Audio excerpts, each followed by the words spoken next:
নমস্কার, হাই নিউজের সকল দর্শককে স্বাগত। আমি শ্রীপর্ণা রয়েছে আপনাদের সঙ্গে। আপনারা দেখছেন নিউজ টুডে। উত্তরপ্রদেশের হাথরসে ধর্মীয় উৎসবে পদপৃষ্ট হয়ে মৃতদের কয়েকজন পরিবারের সঙ্গে দেখা করলেন লোকসভার বিরোধী দলনেতা রাহুল গান্ধী। জানালেন বিষয়টি নিয়ে লোকসভায় সরব হবেন তিনি। শুক্রবার সকালে প্রথম আলিগড়ের পিলাখনা গ্রামে যান রাহুল। পদপৃষ্ট হয়ে মৃত শান্তি দেবী এবং মঞ্জু দেবীর পরিবারের সঙ্গে দেখা করেন তিনি।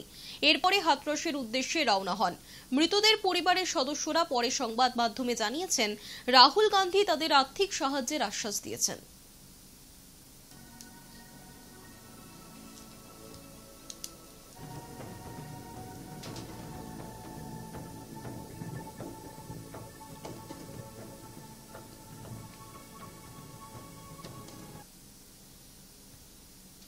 রথযাত্রা মানেই বৃষ্টি হবে। এবছর জুন মাসে বৃষ্টির অভাব দেখেছে দক্ষিণবঙ্গবাসী। জুন মাসে বৃষ্টির অভাব মেটাবে এবার জুলাই, আর সেই আশায় বুক বেঁধেছে বঙ্গবাসী এবং কৃষিজীবী মানুষ। আবহাওয়া দপ্তরের পূর্বাভাস, আগামী রবিবার রথযাত্রার দিন সারা রাজ্য জুড়ে বৃষ্টি হবে।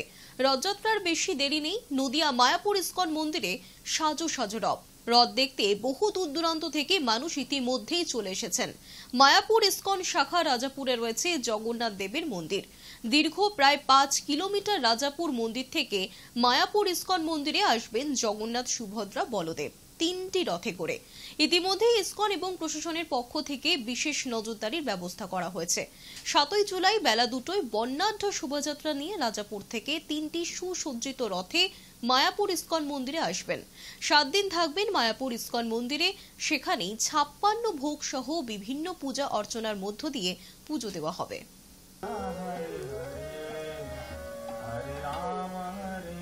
জয় জগন্নাথ।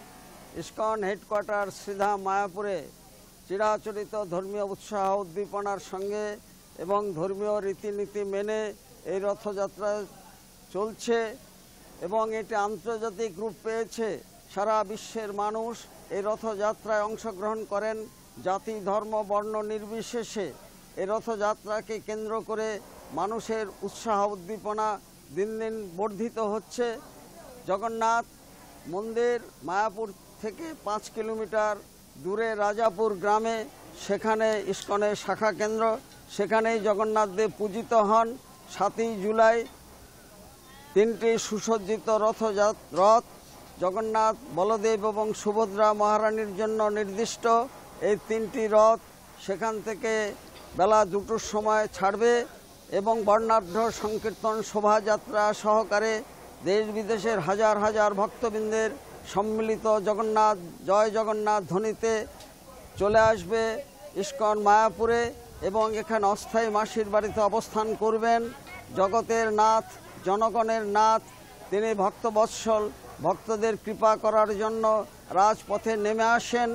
এই দিনে এখানে চলে আসবেন 7ই জুলাই এবং ইস্কনের প্রধান কেন্দ্র চন্দ্রোদয় মন্দিরের অস্থায়ী মাসির বাড়িতে অবস্থান করবেন।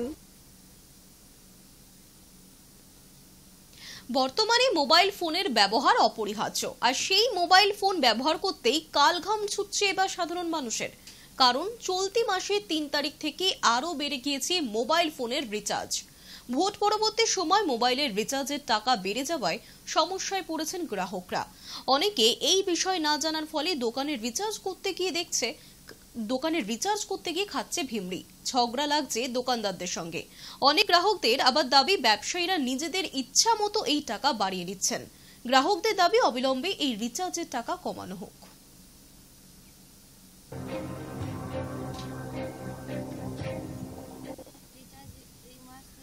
টাকা বাড়ানো হয়েছে 50 টাকা করে। আগে 240 টাকা রিচার্জ হয়ে যেত, এখন আরও 50 টাকা বেড়েছে। এখন তো সবারই মোবাইল দরকার হচ্ছে, বাচ্চাদের পড়াশোনা করতে সব কিছুতেই মোবাইল লাগছে। এভাবে রিচার্জ বাড়ালে আমরা সাধারণ মানুষ কী করবো? একটু টাকাটা কমালে ভালো হতো। আর সবসময় তো ফোনের দরকার, তো এখন এত রিচার্জ করলে আমরাও তো পারছি না রিচার্জ করতে। রিচার্জের জন্য তো এখন আগে যে কাস্টমার রিচার্জ করতো, এখন সেরকম তো রিচার্জ করছে না। এসে লোক বলছে এত টাকা রিচার্জ বেড়ে গেছে, এই কারণের জন্য তো লোক তো রিচার্জ না করেই চলে যাচ্ছে। ব্যবসা তো ক্ষতি হচ্ছে। রিচার্জ আগে দেখা যেত 1,000-1,500 টাকা করে প্রত্যেকদিন সেল হতো, এখন তো লোক রিচার্জই করছে না। সেরকম তো আমরা চাইছি যে রিচার্জ একটু কমলে ভালো হয়, সবাই রিচার্জ করতে পারবে, গ্রাহক সবাই ব্যবহার করতে পারবে ফোনটা। স্কুলের ছাদ থেকে চুইয়ে পড়ছে বৃষ্টির জল, ব্যাহত হচ্ছে স্কুলের পঠন পাঠন। আলিপুরদুয়ারের কুমারগ্রাম ব্লকের ভলকা বারবিশা 2 নম্বর গ্রাম পঞ্চায়েতের ভলকা চড়াইমহল শিশু শিক্ষা কেন্দ্রের ছাদ থেকে বৃষ্টির জল ভাসছে শ্রেণীকক্ষ, যার জেরে বন্ধ পড়ুয়াদের পড়াশোনা। বিষয়টি নিয়ে ক্ষোভ ছড়িয়েছে শিক্ষক এবং অভিভাবকদের মধ্যে। একাধিকবার বিষয়টি ব্লক প্রশাসনকে লিখিতভাবে জানিয়েও কোনো সুরাহা হয়নি বলে অভিযোগ। সারা বছর সেভাবে সমস্যা না হলেও বর্ষাকালে খুবই সমস্যার মধ্যে পড়তে হয় ছাত্রছাত্রী থেকে শুরু করে শিক্ষিকাদের। স্কুলের প্রধান শিক্ষিকার অভিযোগ, ছাদ থেকে শ্রেণীকক্ষে জল পড়ে বাচ্চাদের ক্লাস করানো মুশকিল হয়ে যাচ্ছে। যে কোনো সময় ছাদ ভেঙে বড়সড় কোনো দুর্ঘটনাও ঘটতে পারে। বর্তমানে পরিস্থিতি এমন পর্যায়ে পৌঁছেছে যে শিশু শিক্ষা কেন্দ্রের বারান্দাতেই করাতে হচ্ছে পঠন পাঠন।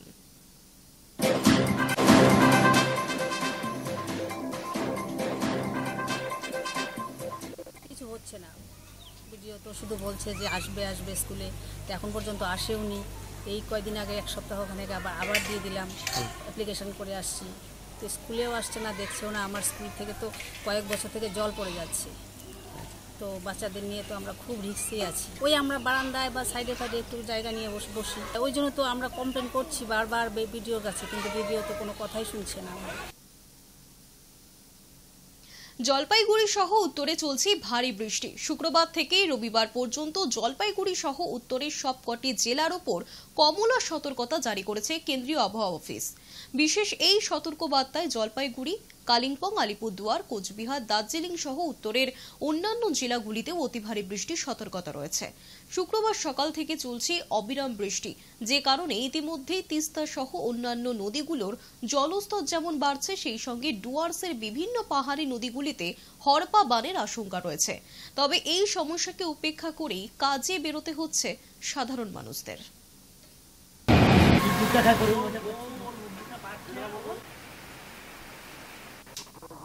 ভারী বৃষ্টি হচ্ছে, শুনলাম যে আমরা তো বাইরে বেরোতেই হবে, অফিস থাকে, আর শুনলাম যে কমলা সতর্কবার্তা দিয়েছে, তাহলে তো খুবই অসুবিধা, উপায় নেই, বেরোতেই হবে, জমিন কাজ করবো থাকি। বৃষ্টি আমি যে ঘুম থেকে উঠলাম তারপর থেকে একটু হেভি রেডি হচ্ছে। না করলে তো পেট চলবে না, খুব মুসুলধারে বৃষ্টি হচ্ছে। কালকে রাত 9টার থেকে বৃষ্টি শুরু। আমরা বুঝতে পারতেছি আমাদের যে বৃষ্টি বাটা নাই, বৃষ্টির মধ্যে বসে আছে, আশায় কেউ আসবে, আচ্ছা বৃষ্টি বাটা হবে, কিন্তু কি করবো, বৃষ্টির জন্য তো কেউ আসবে না। নিউজ টুডে এখনকার মতো এই পর্যন্তই। দেখতে থাকুন হাই নিউজ, নির্ভীক, নিরপেক্ষ।